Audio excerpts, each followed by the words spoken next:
আপনি কি কখনো নামাজে দাঁড়িয়ে ভেবেছেন মনটা কেন এক জায়গায় থাকে না?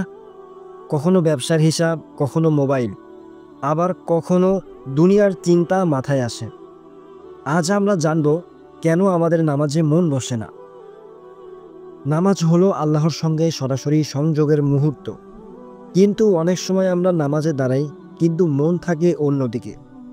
দুনিয়ার চিন্তা, গুনাহের প্রভাব, কোরআন ও দোয়ার অর্থ না বোঝা, এই সব কারণ আমাদের নামাজে খুশু হারায়। কারণগুলো হলো: প্রথম কারণ, আমরা নামাজের সময় দুনিয়ার চিন্তায় মগ্ন থাকি।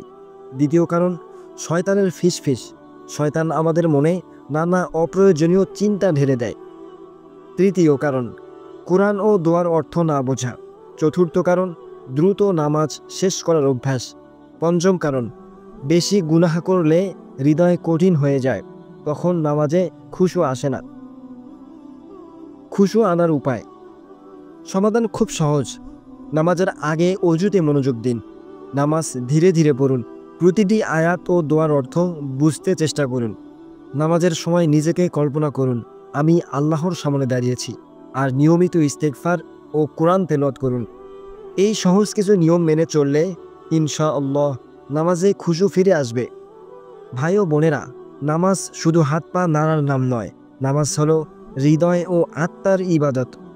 আল্লাহ আমাদের সকলকে নামাজে খুশু দান করুন এবং দুনিয়া ও আখিরাতের জন্য বরকত দিন। আল্লাহ আমাদের সবাইকে সফল বানান। আমিন।